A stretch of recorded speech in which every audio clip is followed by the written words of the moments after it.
everybody. I'm Jack Hammer from the Santa Rosa Press Democrat. Here, wanted to come on and take you through the 49ers pregame show.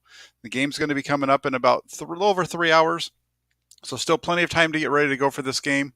Before we get started, I just want to say hi real quick to E. Kim in the comment section. Hey, hi, hope you're doing well. Hope you're ready for a fun game this evening. It's going to be quite a contest out in Green Bay, so it's looking forward to it. 49ers are set to take on another longtime playoff rival with a trip this time, though, to the NFC Championship game on the line. Tonight, you got the 49ers taking on the Packers at Lambeau Field in Green Bay.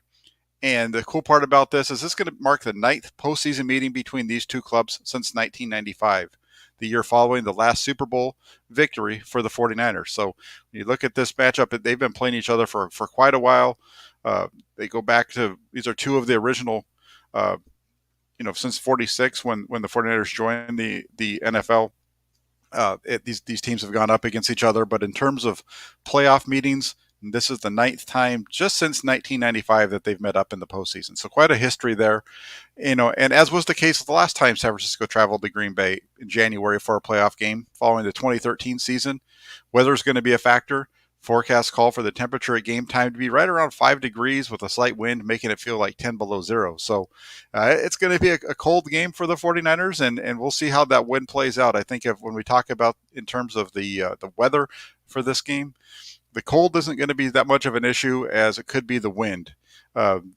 The wind is what causes the problems in the passing game, and so that would be the one thing that I think could affect the outcome of this game would be if that wind picks up. But as far as it being cold, I think the 49ers have there's players on the 49ers who have played in this kind of conditions before.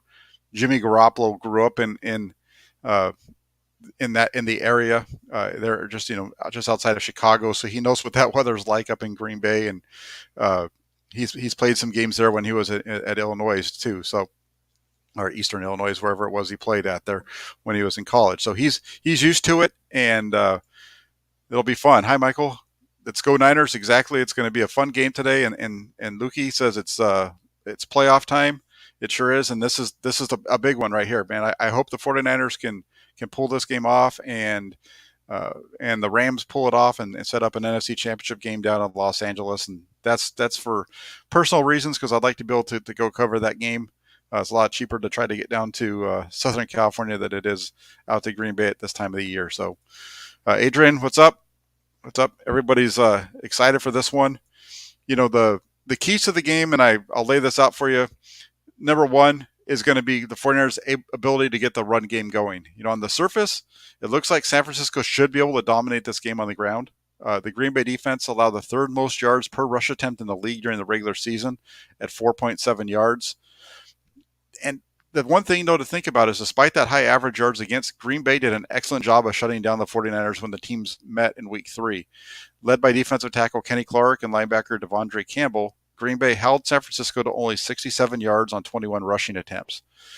You think back in that game, and really what happened was Kenny Clark beat Alex Mack and Daniel Brunskill and Laken Tomlinson just repeatedly. He really just screwed things up in the middle of the line of scrimmage for the 49ers. He really dominated there for Green Bay. And Campbell was excellent at flowing left and right and filling up the open running lanes, especially those cutback lanes. So, if Clark and Campbell can replicate their performance again tonight, it may not matter that Elijah Mitchell's going to be in the backfield. Because remember, Mitchell missed the Week 3 matchup due to a shoulder injury that he suffered in Philadelphia. And it was Trey Sermon who got the start that against Green Bay, and he was held to only 31 yards on 10 carries. So, but a big part of that was the play of Clark and Campbell in the middle. Even Deebo Samuel, if you remember in that game, he was out there. They gave him 2 carries. He gained 1 yard on one, lost a yard on the other, and ended up with 2 carries for no yards. And they did a really good job on him. And a lot of that, again, goes back to the ability to cause penetration for Clark and Campbell's ability to take away the cutback lanes. But that being said, watch out for Deebo Samuel on Saturday night. Samuel only had 2 carries, like I said, in that Week 3 matchup. And when Samuel gets 6 or more in a game so far this season, San Francisco is 7-0. So look for it'll be fun to see if Samuel, if he can get out there. I would expect him to get 6 carries, and if he can get those 6, and the 49ers come out on top again, it'll be pretty incredible there for that one stat. And then one last thing to consider when we talk about the running game here is the 49ers, when they run the ball, they win, and specifically when they run the ball at least 30 times. You go back to the start of the 2019 season. From that point forward, the 49ers are 23-1 when they run the ball at least 30 times. So expect, the weather conditions could help them out with that number. But if the 49ers can run the ball that much, it's going to keep the ball away from Aaron Rodgers and that 49ers offense, and definitely could help them out with pulling out the victory here tonight. Let's just look through real quick before we get to the I'm just looking at your comments real quick before I jump over to the next one. Real quick, because I did mention the weather at the beginning, and Luke asked that question. He says, does Lambeau wind favor the run-oriented 49ers or Rodgers' stronger arm? I would think that it would favor the 49ers run game more than it would Rodgers and his arm. I understand he has a stronger arm, so maybe the wind's not going to affect him as much as it would the 49ers, but I think it'll still be some effect. And especially if it affects the ball going one way or the other, meaning, if they can, when they're throwing the ball in a certain direction, does it not allow him to go deep as much? That could help the 49ers out. If you remember, Rodgers aired it out quite a bit in that first game, and it wasn't like he was throwing those were balls that he was getting out quick and putting a lot of air underneath it. And if there's a lot of wind, that could screw up some of that stuff. So it'll definitely be a test for Rodgers and the 49ers both if there is some wind. So we'll see how that plays out. Number 2, can the 49ers defense make the Green Bay offense one-dimensional? This is a little bit different than what you might think, right? It might sound crazy here, but I think that the best possibility for the 49ers to come out on top is going to be to force Rodgers to beat them. Rodgers is one of the best throwers in the game, and if the pass rush isn't able to speed up his process, he's going to dice you up. And we saw that in the first matchup, and some of that isn't even some of the week 3 game wasn't even about him holding onto the ball. It was about him getting the ball, turning and throwing. But if the 49ers are able to play a little bit tighter coverage and force him to stay inside, it could cause some issues there. And this is what makes stopping the run so important. In that week 3 matchup, Aaron Jones was able to gain 82 yards on only 19 carries. You combine that with A.J. Dillon, and Green Bay was able to run the ball for 100 yards on only 25 attempts. So that ability to run the ball slows down the 49ers pass rush a little bit because they're so focused on that run having to still be a part of the game plan. And if the 49ers can shut down the Green Bay run, San Francisco hasn't allowed an offense to run for over 100 yards since week 9. So stopping the run, that would allow the defensive line to be able to focus more on generating pressure and forcing Rodgers to throw quicker than he'd like. And I think that's the way that you're going to beat him and force some of those errors that we've seen him make at times. He's been very good this year. He only has 4 interceptions on the year. 2 of those came in week 1. But Rodgers has shown a tendency to throw more interceptions, and have more turnovers in the postseason than he does during the regular season. He has, we'll get to that here in a minute, but there's definitely a piece of that to consider as we go through this. Number 3, will San Francisco be able to contain Aaron Rodgers? So we want to shut down the run, see the 49ers shut down the run game and make Rodgers beat him. But now you've also got to think about containing him and not allowing him to get the deep shots on you. Rodgers is going to get his yards. That. It's a given. In 5 games against San Francisco since 2018, he's averaged 284 yards and 2 touchdowns, and he only has 2 interceptions. Both of those interceptions come into the NFC Championship game in 2019.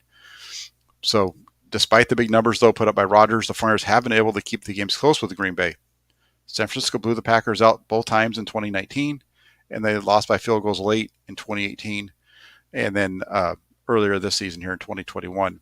The only game that hasn't been close of the 5 was back in 2020 on that Thursday night contest when the 49ers had several players out due to COVID-19 protocols. So, as we mentioned earlier, the 49ers defense needs to find a way to get Rodgers to speed up his process. It's not going to be easy. We know that he likes to get the ball out of his hands quickly, but San Francisco was able to hit him 10 times during that 2019 regular season victory on that Sunday night contest. They're going to have to try to get that again, but again, he gets the ball to his hand so fast. They've only been able to hit him 14 total times in the other 4 contests that they've played against him. So it's going to be a tough ask for the 49ers to get him and get him on his back and hit him. But they definitely need to put some more pressure on him. And if anything, just don't let him beat you over the top. Force him to throw underneath. Force him to take you down into the red zone and then hit those balls in tight windows, inside the 20-yard line, which can be a little bit tougher. Pretty congested down in there. Let's take a look at the 49ers side. We talked a little bit about the 49ers run game. The other part of that is here at number 4. Can the 49ers get a complete game out of Jimmy Garoppolo? And looking at the numbers, to say that Garoppolo has struggled in the fourth quarter of playoff games would be an understatement. In his first 4 postseason starts, Garoppolo has completed only 9 of 17 attempts for 93 yards.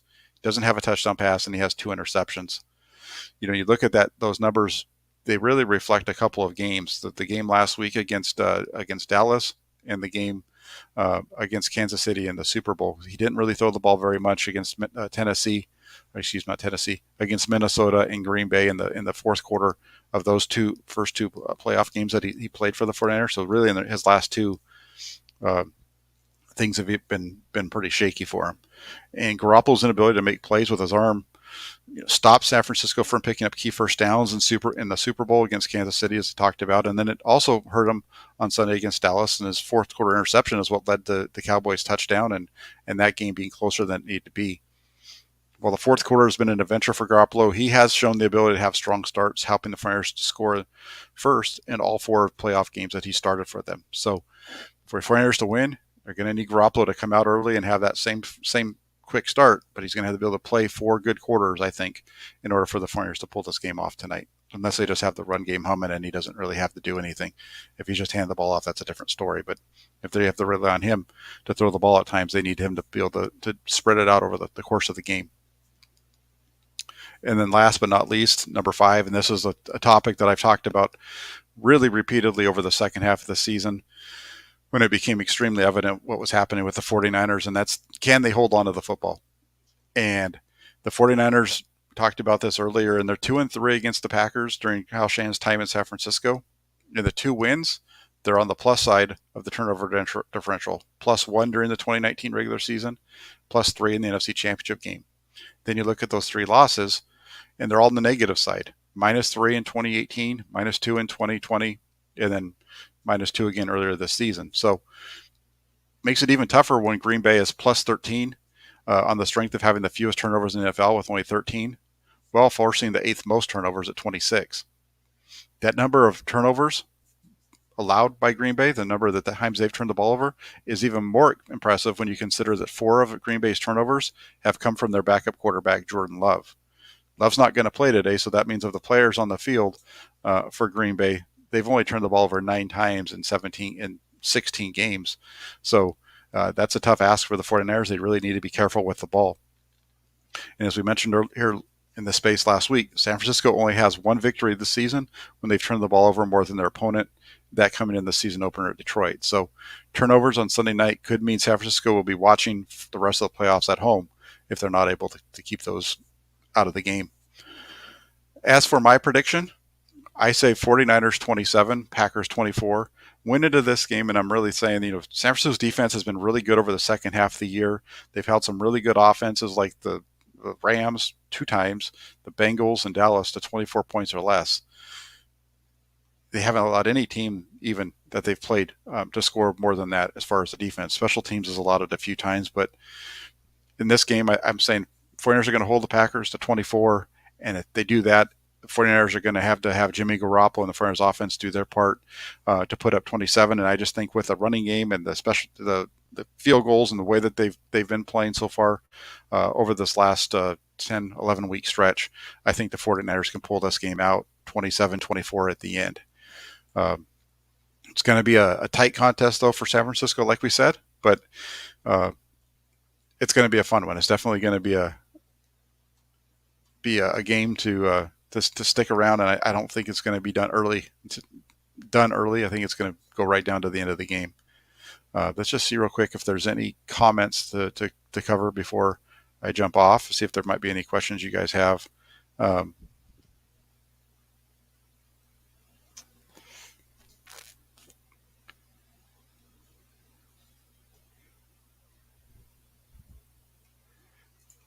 Yeah, like Lukey says right here, like just like Ronnie Lott. When Ronnie Lott used to play with the 49ers, he'd have those ooh hits. He wants you to hit that like button on the show if you could. That would be fantastic. Trying to get this thing over 3,000. We're almost at 3,000 subscribers on the channel. If you can get if you're not subscribed to the channel already, please do so. And as Lukey said here, hit that like button. Um, As far as I like him, E's question here, how many layers do you think Rob and Grant are worrying at the game? Well, I know that Rob is the one that has to actually worry about sitting in the elements. Grant gets to go sit up in the press box. I've been having this conversation uh, throughout the last couple of days here at home. I really wish that I was out in Green Bay, but at the same time, I'm able to sit here in just my long sleeve shirt and enjoy the game without freezing. But uh, if I was at the game and I was smart and I just stayed up in the press box, I'd be able to pretty much do the same thing. I just had to dress warm to get into the stadium. But uh, I'm pretty sure if you look at Rob and the picture that I saw of him earlier, he's got about 5 layers on there. He's got a really big jacket underneath his 49er jacket. So I'm going to say that Rob's probably got about 5 or 6. I'll have to ask him that this week when we do our show together, see how many layers we put on him. Exactly. He's looking like that kid from Christmas Story. Barely move. He's got the hat on. He looks good. He looks like he's a 49er fan. He's ready to go. But his arms he probably can barely even get his arms together. Uh, yeah, it's going to be a cold one tonight. It's going to be really cold as this game gets on. Um, Jimmy gives the Packers the best chance to win. I like that. That's a good one.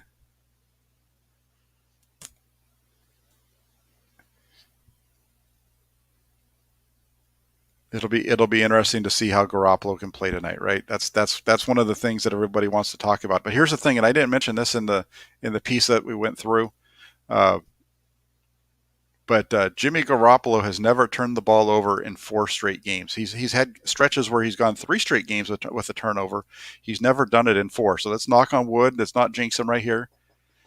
But that's one thing to think about is that he's never done that. So if it plays through like that tonight, then he's going to the people saying that he's going to be the problem would be wrong. So we'll see how that goes. And then here, look, we got East Bay Chris in here tonight. Hey, Chris, how you doing? It's good to see you. He says, I'm worried about the short week for the 49ers. These guys have to be fatigued by this time of the season. And I agree. This is one of the things that I concerns me as well. It's crazy the way that the NFL set this thing up because both of the road teams here in the NFC round are playing on short weeks. The 49ers are traveling on a short week to Green Bay. The Rams are traveling on a short week after having played on Monday night out to Tampa Bay. So they really gave the home teams an advantage here with one extra day of time to sit back and relax. So I would be a little bit concerned about this. And here's the one thing I'll say, Chris, is that we had the same concern about the 49ers going into Tennessee on a short week. And they didn't lose that game because they were on a short week. They lost that game because the quarterback turned the ball over 2 times. And and they ended up losing on a field goal 20-17 at the end of the game. And just think how close that game was. So I think that as long as we don't have the turnovers from the offense this time, and I think the defense will be okay. The fatigue thing, I'm with you, but hopefully at this point, the 49ers have been traveling so much. Hopefully they just can suck it up and get through one more week, and then hopefully next week as they get an extra day off, and then they get to travel maybe hopefully just down to Los Angeles for the championship game. So let's see how it works out. But I agree that there is some reason to be concerned, but I wouldn't be overly concerned with it. Daryl says, do you think Trey gets any snaps tonight? No, I don't. The only way that Trey Lance gets snaps is if Jimmy Garoppolo gets hurt. Let's see.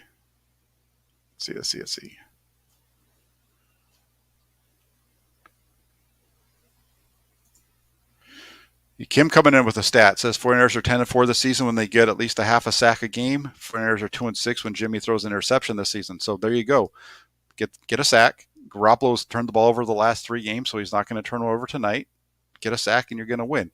Because I think they're pretty darn good. They're 10-6. They're 2-6, which means when he doesn't throw an interception, they're whatever. They only have one loss when he throws an interception.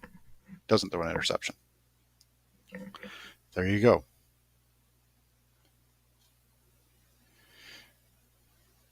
No Trey Lance. Trey will be the quarterback next year.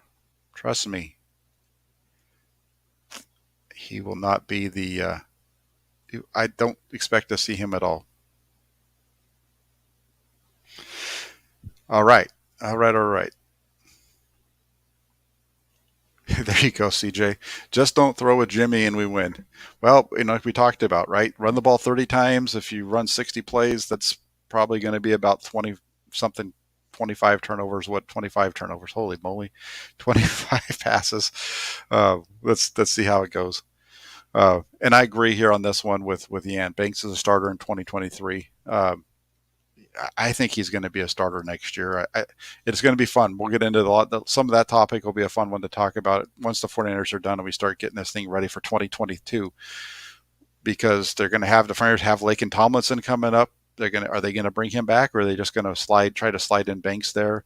What are they going to do with Daniel Brunskill? Are they going to try to bring him back, or are they going to go with Jalen Moore? It'll be there's definitely some interesting things for the 49ers to talk about this offseason. It's going to be a lot of them. It's going to be fun. So you guys know I'm putting together a lot of content for the postseason already. Once the season's over with, have some shows lined up on a regular basis with some of the favorites that you've already seen, and we'll probably get back to the call-in shows and things like that. So, why does Jeff Wilson not get carries? Sean asks. Jeff Wilson Jr. has shown a tendency at times to put the ball on the ground.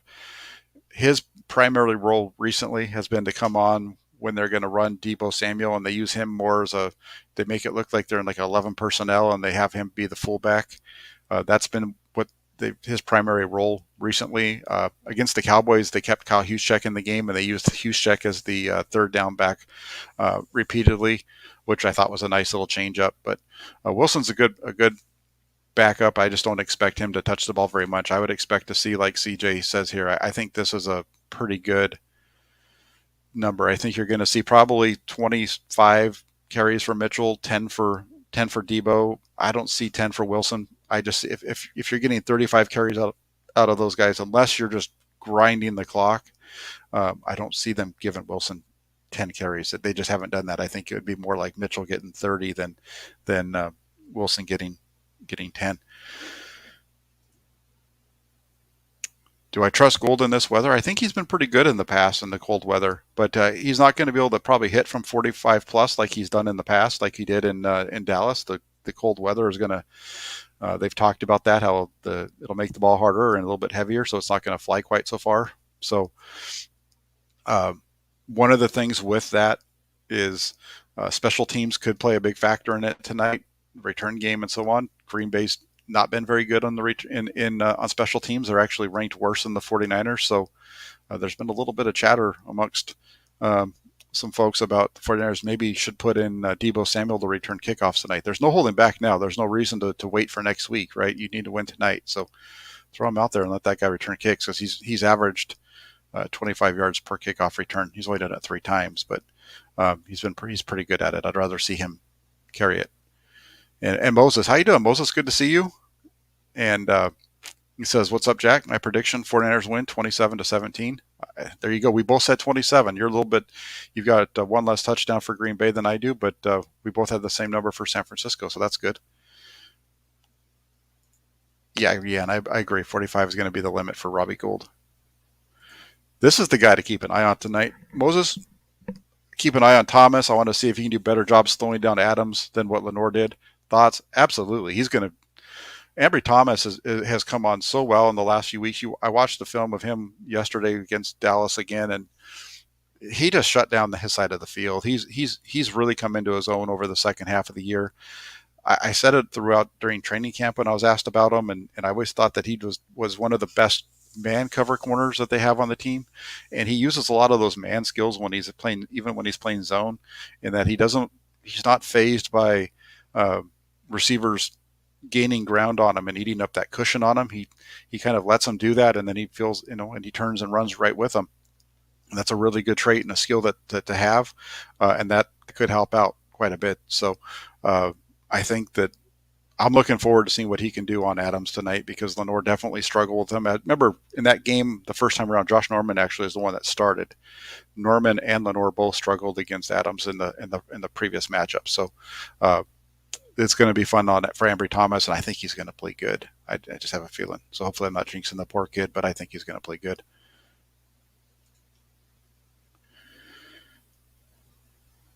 Let's see real quick. Revival says Garoppolo with 2 touchdowns, one to Ayuk and one to Kittle. Mitchell goes in for one. There you go. I like it. I like it. Um, yeah, I like Lukey. Luke comes in with a good one too. He's this is might be the best prediction. This one we know for sure this one's going to be right. Luke says I predict this game will not end in a tie. That's how you do it, Luke. That's how you make sure that you're not wrong. You, the other one that you could have said, you could have come in and said that you predict that the team with more points is going to win. That would have been a good one too. If you, that was my tip a few about a month or two ago on Hammer and Nails. I talked about how the 49ers could win by scoring more points. So that was pretty genius of me too, I thought. And Moses again was proud of Thomas when he locked down Lamb. Felt like a proud papa. You know how hard I was on him at first, and yeah, no, he's definitely come on. So uh, we're just about 30 minutes in. I'm going to go ahead and jump off and start getting ready for the game. But if you could, throughout the game, the game starts at about 5:15. Uh, about 90 minutes prior to that, you will be able to jump on to 49ers.pressdemocrat.com. I'll have the live blog going over there, so there'll be updates, analysis throughout the game with what I'm seeing from my view of the game, kind of giving you the updates as well as maybe some analysis as well. I'll try to throw some of that in there for you guys as well. But jump over to 49ers.pressdemocrat.com. Put that as a favorite in your taskbar on your computer or your iPhone. Make it one of your favorites so that you can jump over there, because there's always good stuff. There's new articles added all the time. The pregame write-up is there right now. The live blog will be going live 90 minutes before the game starts throughout the game. And then there'll be the post-game wrap will be there as well. So get yourselves over to 49ers.pressdemocrat.com. And then on top of that, if you could, go ahead and like I said, hit the like button here, comment as well, and then if you can, go in and subscribe. Like I said, I'm about 15 away from hitting 3,000 subscribers on the channel, so that would be fantastic if you're not already subscribed. And like Luke's one of the good guys. He's one of the old time commenters over at 49ers.pressdemocrat.com. If you jump over there and you see a commenter with the name Old Coach, you'll know who that is. It's Luke, and he's always been. Actually, sorry, Luke is not Old Coach, but Old Coach is one of the guys over there who is really good. Uh, Luke's in there. You might recognize him because he can become a little bit of a smart aleck over there in the Press Democrat. When I'm just kidding, I like Luke. He's been there forever. When it comes to the 49ers for the blog there that I write for now, Inside the 49ers, the cool part about that, if you don't already know, I've started out commenting over there 2011. Did that for a while. Had some folks over there that liked what I was saying. One thing led to another. They told me that I should start writing on my own, and I started. That's really why I started writing. And one thing led to another, and now I'm the host of the blog, which is really awesome. It's so much fun to do that. And there you go. There's Lukey. Luke is Brody to Washington over at the blog, and like he said, one of his favorites is Old Coach, who is a no nonsense guy that comes on with some really good takes from time to time. And it's not like Twitter, but at the same time, because it's not quite as fast, but in terms of the comments hitting back and forth with each other, but there's some good back and forth over there that you can have, and it's a lot of fun. So get yourselves over to 49ers.pressdemocrat.com. We're going to, like I said, 90 minutes before the game, the live blog will kick off, and then things will really pick up and get busy during the game. So thanks everybody for joining. Hit the like button, subscribe, comment. I'll be back after with a quick post-game show, and hopefully we're talking about a 49ers victory and moving on to the NFC Championship game. Take care, everybody. Have a great time and enjoy the game.